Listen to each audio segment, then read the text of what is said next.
Hello and welcome to BYJU'S Exam Prep IAS.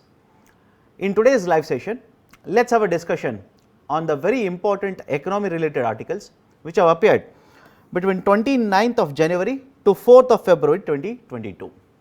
Now before I start the discussion, here is a very important pointer. For this particular week, that is from 29th to 4th of February, there were many discussions or the articles in the newspaper, but most of them were related to the budget itself. Very few of the articles here and there were not related to budget. That is what I have picked up and will be discussing or analyzing these particular articles here. Now some of you might be saying, sir, what about those particular articles which are relevant to budget? Should we read all of them? Not necessary. What about the budget analysis? For that, we have already provided a video providing the budget analysis for the year 22-23. Please go through that particular video. Now with this particular caveat, let me start the discussion.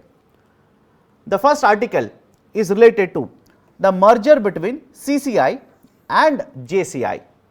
Now some of you looking at this particular term CCI might mistake this for Competition Commission of India, just like I did when I looked at the headlines in the article. But follow this very carefully. CCI in this particular context basically refers to Cotton Corporation of India and JCI is Jute Corporation of India. These are the two very important entities which are functioning under Ministry of Textiles and are involved in the procurement of natural fibers. That is, certain very important points related to both of them are, first one, the Cotton Corporation of India set up under Ministry of Textiles as already mentioned. Second, established in the year 1970. Third very important point, what is the role of Cotton Corporation of India? There are around 5.8 million farmers who are involved in the cultivation of cotton in India, and it is the role of a cotton corporation to ensure that prices of cotton are stable in the market. How does CCI ensure that? The government, that is basically competition, that is basically CCEA, not competition, Cabinet Committee on Economic Affairs, just make a correction here, Cabinet Committee on Economic Affairs announces the MSP for how many crops? 23 crops. Jute is covered there, cotton is covered, and whenever the prices of these particular commodities, specifically cotton here, falls below MSP, is it okay? Falls below MSP, it is the role of the Cotton Corporation to procure cotton from the market. I will repeat the statement here. Whenever the prices of cotton fall below MSP which is announced by the center, the Cotton Corporation of India basically purchases or procures the cotton from the market, thereby ensuring that there is certain stable amount of income that is earned by cotton farmers, and because of the market situation, the prices will not fall below the cotton, and even if it falls below cotton, there is an entity which will purchase the cotton at MSP, thereby ensuring stability of prices in the market. Now in addition to Cotton Corporation of India, there is one more entity here which again functions under Ministry of Textiles, Jute Corporation of India. Now first and foremost understand this, Jute Corporation of India was set up in the year 1971, okay, was set up in the year 1971. In case of India, there are around 4 million families which are involved in the cultivation of jute, and the role of JCI is the same, that is, it basically procures jute from the farmers, is it okay? It procures or purchases the jute from the farmers and pays MSP to them. So both of these particular entities play a very important role in stabilizing, providing stable source of income, right, to these particular families or farmers who are involved in cultivation of cotton as well as jute. Now Government of India has put forward the proposal wherein they want to merge both of these particular entities, Jute Corporation of India as well as Cotton Corporation of India. Government wants to merge both of them and have a new entity or a bigger entity which will play a very important role in the market or in the economy and will be involved in purchasing or procurement of these particular natural fibers. Now, in the context of Jute Corporation of India, remember certain other very important points also. The Jute Corporation of India no doubt is involved in the procurement of jute by paying MSP to the jute cultivators, but apart from that, it will also play a very important role in the agriculture sector by providing training to the farmers. By procuring jute and producing diversified products of the jute, such as the bags which we use to carry and purchase certain goods from the market, or water bottle carry bags, etc., which are manufactured using jute, are generally manufactured by the Jute Corporation of India, and these are sold by JCI. And the third very important role of JCI in the agriculture sector is that it is the nodal agency, or it is the authority which is actually implementing Jute Eye Care program. Is it okay? Jute Eye Care program. Now, what is this particular Jute Eye Care program? First and foremost, it is associated with jute, that is very clear here. Second very important point, it was implemented in the year 2014. Third very important point, eye care basically stands for improved cultivation. Improved cultivation and advanced retting exercise. I will repeat it again. Eye care basically stands for improved cultivation and advanced retting exercise. Now, some of you will be confused with this particular term of retting here. Now, please understand this. Whenever you want to produce a jute, there are certain various processes, or there is a flow here. Right, under this particular flow from the plant, jute fibers are actually produced, and one of the process or one of the steps in that particular flow chart is essentially retting. Right, apart from retting, there are also process in the name of stripping, baling, washing, etc. So, these are some of the very important points related to the concept of the Jute Corporation of India as well as the Cotton Corporation of India. Now, based on this particular discussion, I have given an MCQ here. Consider the following statements. JCI and CCI, again when I say CCI here, Cotton Corporation of India, were both established as a statutory bodies in 1970. Statement is wrong. Both function under Ministry of Textiles. Yes, the statement is true. So, right option for this particular question will be option B, only 2. Next article, Capital Goods Scheme. Government basically has notified second phase or phase 2 of Capital Goods Scheme. Again, this is not the complete name of the scheme. The complete name of the scheme is Scheme on Enhancement of Competitiveness in the Indian Capital Goods Sector. Is it okay? Very lengthy name. I will repeat it again. Scheme on Enhancement of Competitiveness in the Indian Capital Goods Sector. Some of you would be worried about, sir, what do you mean by the term capital goods here? Generally, whenever you read about, let's say, introduction to economics or microeconomics, they will divide these particular goods into different classifications, or different types of goods are there in the market. For example, there are complementary goods and substitute goods. Another classification is normal goods and inferior goods. Another classification is intermediate goods and the final goods. I will focus on this particular third classification because it is relevant to the article here. Generally, there are two classifications here, that is, one set of goods are called as intermediary goods and second set of goods are called as finished goods. What is the basic difference?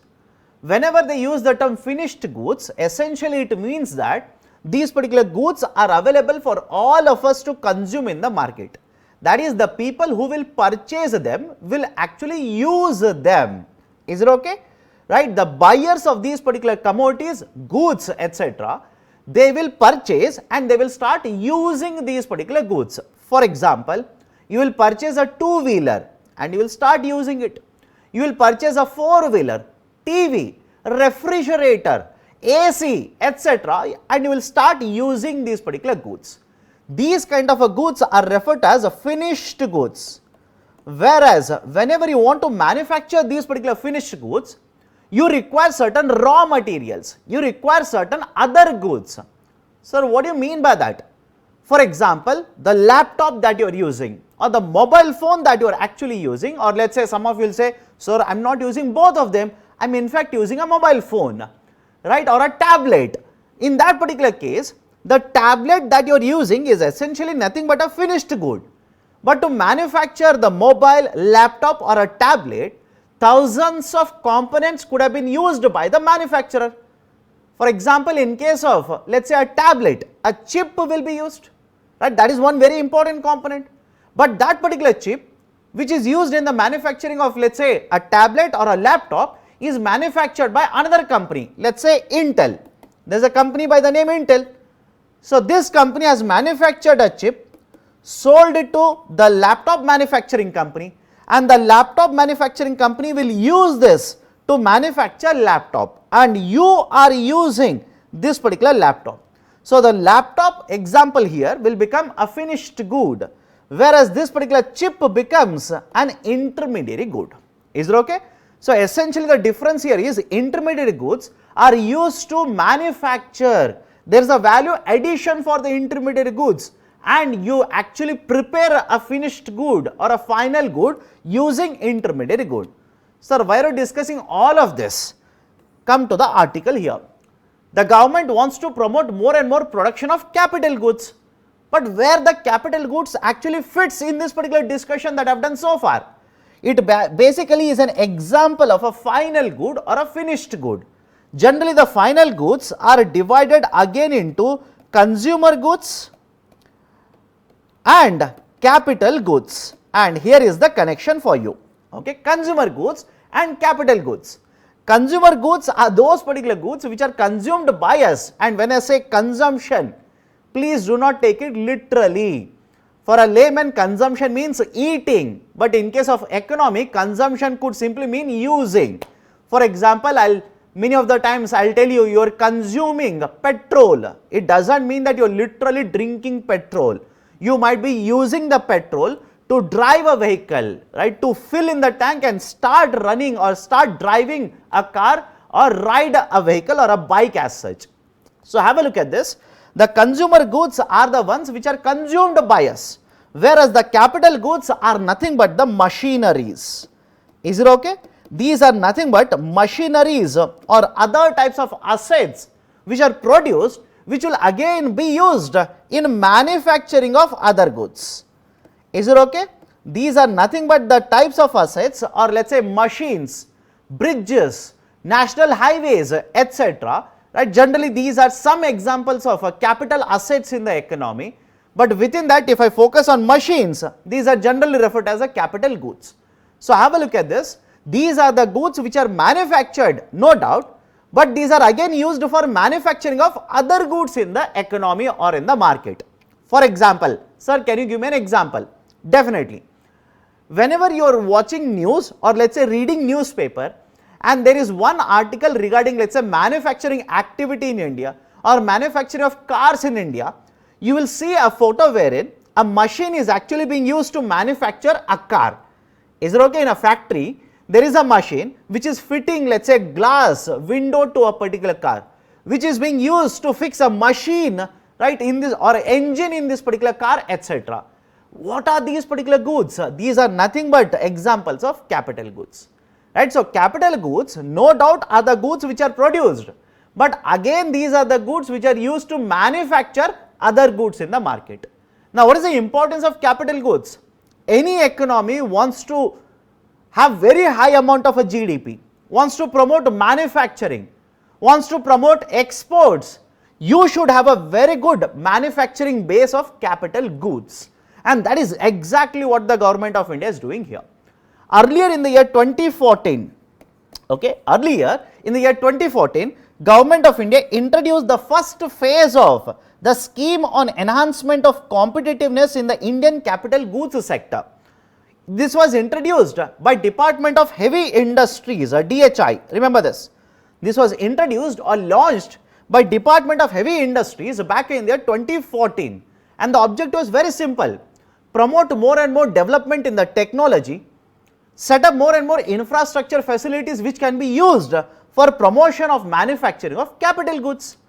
And now government says we will have an allocation, or total allocation for this particular scheme will be 1207 crore rupees, of which 975 crore will come from the central government and remaining 232 crores will come from the private sector, again using which we are going to promote infrastructure development, we are going to promote more and more technology upgradation, etc., which will basically lead to more and more capital goods production. And ultimately the objective is very simple here.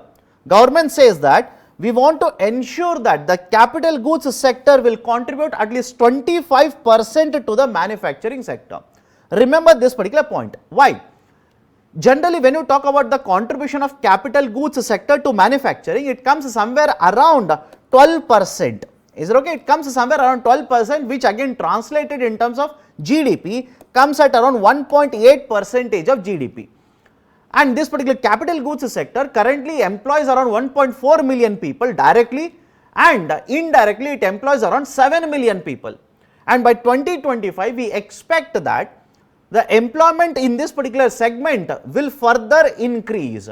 Is it okay? It will further increase to around 5 million. That is the direct employment, and indirect employment is expected to further balloon to around 25 million. And that is the precise reason the capital goods sector is very, very important for the Indian economy, and the government is taking an initiative to promote manufacturing of capital goods through this particular scheme. Now, based on this discussion, I have given a question here. Consider the following statements. Capital goods are considered as a part of intermediary goods. Statement is wrong. 100% FD is allowed in capital goods manufacturing industry. Statement is true. This is the factual information, by the way. Remember this. So, right option for this particular question will be, that is option B. Next article is related to ethanol blending. Okay, ethanol blending. What are the important points here? Government of India came out with biofuel policy in the year 2018. Is it okay? Government of India came out with a biofuel policy in the year 2018. And as per this particular policy of 2018, we wanted to ensure that the ethanol blending in India will actually increase. By 2030, we wanted to ensure around 20% blending in case of petrol and 5% blending in case of diesel. Again, these are the factual information related to biofuel policy of 2018. But Government of India has actually preponed now this particular target. That is, now government simply says by 2025, is it okay? By 2025, we want to achieve ethanol blending of 20% in case of petrol. That is a target which has been set up by the government very, very recently. Now, for the year 2022, we are in the year 2022. For this particular year 22, government has actually set up a target of achieving 10% ethanol blending. Now, this article basically discusses related to these particular points itself. What are the important points? India annually imports a huge amount of crude oil. Is it okay? All of you know this. It should be by heart to you now. Right? So, India annually imports a huge amount of a crude oil or fuels into the economy, and substantial amount of this actually go to be used in the transportation sector.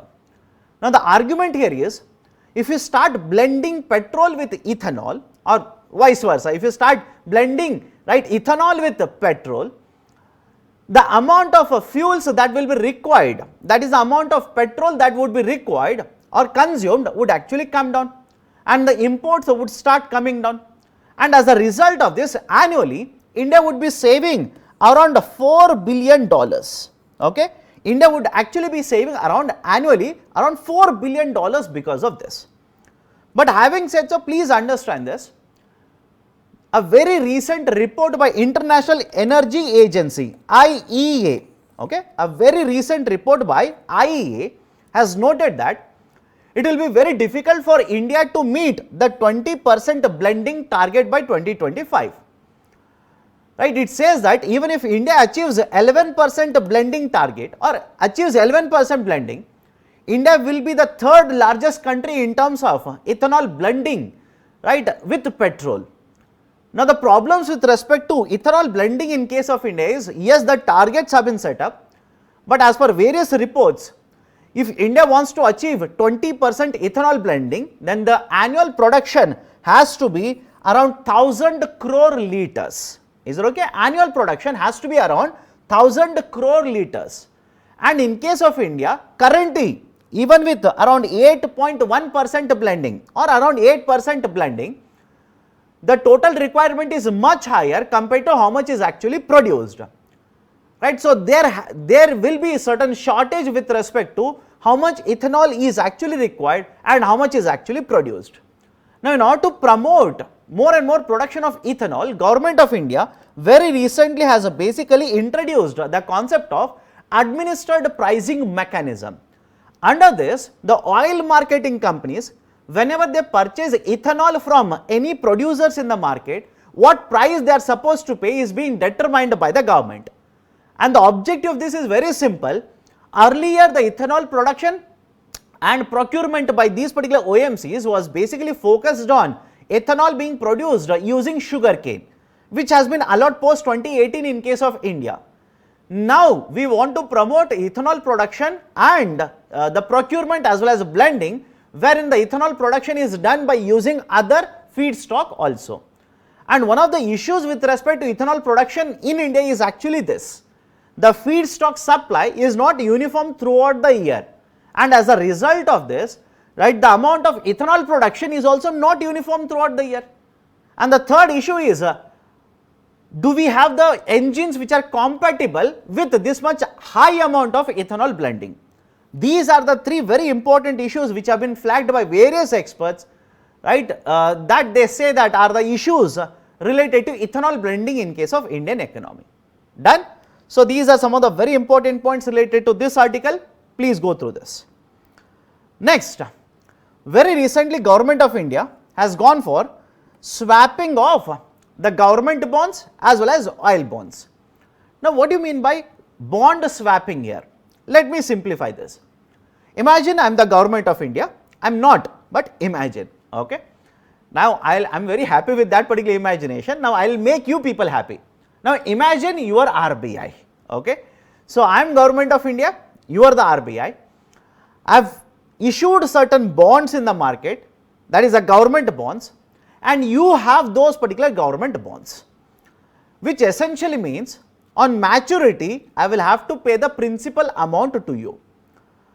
But what if my finances are very tight currently or under a lot of stress? I do not want to pay out the principal to you. So, what I will do? I will take back the bond which you have and I will issue another bond with the same value, but the only difference will be the bond that you have given to me, let us say, has a maturity period left out of another year, and I will issue another bond to you which has a maturity period of, let us say, 10 years now. That is in simple terms. I am just giving a very simple example here. You had a bond which would have matured in financial year 23, which meant that I will have to give you the principal amount in the financial year 23. But now what I will do? I will take that particular bond from you and I will issue another bond to you which will mature, let us say, in the financial year 30. Now, some of you might be thinking, sir, anyways the government has to pay, either in 23 or 30, government has to pay. No doubt you are right. But what if the finances of the government today are under a lot of stress? The government needs to spend money on welfare, economic recovery, etc. So, it does not want to pay out the principal on the government securities, rather it wants to use it for other purposes. Will that particular condition be satisfied if the government repurchases the bond or basically takes away the bond which matures in the next financial year, and instead of that gives a bond which will mature in the financial year 30? Maybe the argument is very simple here. In the financial year 30, the economy would be much more stable, government would be having much higher amount of receipts or income in that year, right? We would have already phased out, or let us say would have already taken care of the pandemic situation, right? So, there are so many assumptions which can be made with respect to what will be the situation of economy in the financial year 30. And that is exactly what has been done by the government very, very recently. So there were bonds, that is the government securities as well as the oil bonds of total worth 1.2 lakh crore rupees, which could have matured in the next couple of years. That is the financial year 23, 24 as well as 25. And if these particular bonds mature in the next couple of years, the government will have a higher burden to repay the principal on all of these particular bonds. So what Government of India has very easily done here is, they have taken away those particular bonds which would be maturing in the next couple of years, and in return have issued, right, other bonds which will mature for a very longer duration or after a very long duration. For example, have a look at this, right, for the year 2022, okay, for the year 2022, there were bonds with RBI which would have matured, and as a result of which government would have ended up paying around 63 crore, just make a correction here, around 63,000 crore rupees to the RBI, and that's a very, very large number. I can understand this, that's a very, very high number of the payment as such. And we have already discussed the finances of Government of India, right? Again and again I have been discussing this particular point. Finances of Government of India as well as even the state governments are under a lot of stress in the recent years, and it is not very difficult to understand why they are under stress thanks to pandemic. Okay, so have a look at this. Government of India, for example, has repurchased or has taken away the government bonds which would have matured with RBI in the year 22, and as a result of which government would have ended up paying more than 63,000 crore rupees to RBI, and instead of that has issued, right, those particular bonds which would be maturing, right, let's say in the financial year 29, financial year 30, etc. Now some of you would ask me, sir, should I remember, right, these particular years? Absolutely no, not important. But why this particular idea is important? One, this is how government will manage its liabilities. That's the first point. This is how government will manage its liabilities. Second important point is, very recently in the budget, Government of India has kept a certain fiscal deficit target for the next financial year. This is also how government will try to manage the fiscal deficit in the next couple of years. Done? Right, so these are some of the very, very important points. Again, certain data has been given with respect to what was the value of the oil bonds, in which year it was issued, etc., etc. All of these particular points are not important, not relevant for UPSC. You don't have to be worried about that particular data set as such. Next article, global bond indices. Now, to be upfront with you, lot of experts basically stated before the budget that government might announce certain important reforms in the budget which will result in inclusion of government securities in the global bond indices. Is it okay? It was expected that government would make certain changes with respect to capital gains tax. I will come to this. Capital gains tax, as a result of which these particular government securities or government bonds would be included in the global bond indices. That was actually what was expected, but in reality government did not announce anything related to the capital gains tax applicable to government securities. Now some of you might be thinking, sir, what are you talking of here? Essentially understand this. Imagine here is a foreign investor. This particular foreign investor will purchase, let's say, government bonds, and he will resell it or he will sell it in the market. And whenever he sells this particular government bond in the market, based on the duration, he has to pay the capital gains tax, okay, based on the duration, either short term or long term. He will end up paying a tax called as a capital gains tax, okay. And the capital gains tax again are divided into two types: long term capital gains tax and a short term capital gains tax. And the rate of tax applicable on government securities, both short term and long term, will vary, right, generally in the range of 10% to around 40%, okay. Again, for long term, short term, rates are different, you don't have to mug it up. The argument was very simple here.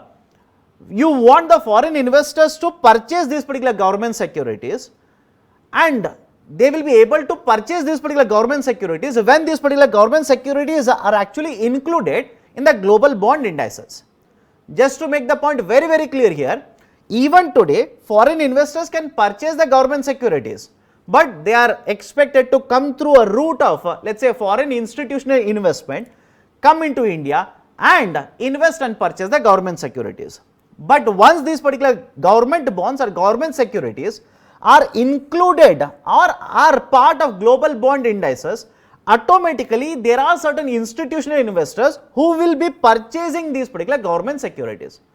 But their concern was, if I invest in the government securities, that is the G securities of Government of India, and I sell them, I will have to pay capital gains tax. I do not want to pay that. So it was expected that the Government of India would basically exempt or withdraw this particular capital gains tax, which is applicable on the foreign institutional investors or foreign investors on the government bonds. This was the actual announcement which was expected. Government of India has not announced this, and as a result of this, experts are now saying that the process of including the government securities of Government of India into global bond indices will be delayed now. How many months, how many years, you will have to wait and see. Having said so, please understand this also. Yes, it is true that government has not announced anything in the budget. That does not mean that in the coming days government will not announce anything. Right? Government maybe after a couple of months again might come back and make the changes in the law which will help in the inclusion of government securities in the global bond indices. Done? So these are certain very important points with respect to the global bond indices which is provided in this particular article. Now in addition to this, there is one more term which has been provided, euro clearable. Okay, euro clearable. Now what do you mean by euro clearable? Right, there is a settlement mechanism, right, or a clearing house by the name of Euroclear, or one of the very oldest, around 5 decades old clearing house. Some of you will have a doubt, sir, what do you mean by clearing house here? Let me give a very simple example. Imagine I want to sell certain securities to you and you want to purchase certain securities from me. Between us, there is one intermediary which is called as a clearing house. There is an agreement between us in the market. Now, it is the duty of the clearing house to ensure that the transaction between you and me is actually completed. So, in the European market, there is one clearing house by the name Euroclear, which is one of the largest clearing houses for these kinds of government securities. And any government security which is listed in the Euroclear, there are around 49 government securities or G securities of 49 countries. And all of these particular government securities which are there in the Euroclear do not have any kind of a capital gains tax. So the argument was very simple. If government withdraws or exempts capital gains tax on foreign investments on the government bonds, then these particular government securities will become Euroclearable. Done? So these are some of the points related to this. The next article, concept of surety bonds. Okay, in the budget discussion also I have made certain points related to this, or I have given certain points related to concept of surety bonds. Now in context of India, IRDAI, Insurance Regulatory Development Authority of India, has come out with guidelines with respect to issuance of surety bonds. And these particular surety bonds are supposed to be issued by insurance companies. Is it okay? Are supposed to be issued by insurance companies. And IRDAI basically says that the insurance companies can provide around 6 types of sureties. Is it okay? 6 types of sureties. For example, advanced payment bond, bid bond, contract bond, customs and courts bond, performance bond and retention money. These are the 6 types of sureties which IRDAI has allowed the insurance companies to provide. Essentially what happens? An insurance company, right, imagine you are the person who is giving me the project, will give you a surety bond, and if I basically break the conditions of the agreement, then you will basically claim the amount from the insurance company for any damages that you have suffered, right. So this is a concept of surety bond, and these are some of the points related to the surety bonds in India. Now what is being discussed in the article? Very simple. Article says that although Government of India is promoting the surety bonds in India, there are certain issues which might hinder the growth or the launch of surety bonds. For example, the insurance companies do not as of now know if I default, then what measures can be taken against me by the insurance companies. That mechanism is not being provided. There is no clarity. How do you price these particular surety bonds? There is no mechanism. Right? Insurance companies, how will they find or how will they assess the risk related to the companies on behalf of which they are going to issue surety bonds? That mechanism is also not very clear. So, as a result of these particular issues, it is expected that the launch of surety bonds will be put forward, or let us say will become very slow process as such. Done. So, these are some of the very important points related to concept of surety bonds. So, these are the various important articles as well as the questions related to these particular articles for the duration of 29th January to 4th of February 2022. If you like this particular initiative, please hit the like button, provide your valuable comments in the section below. And if you have not yet subscribed to BYJU'S Exam Prep IAS YouTube channel, kindly subscribe. Thank you. Have a great day.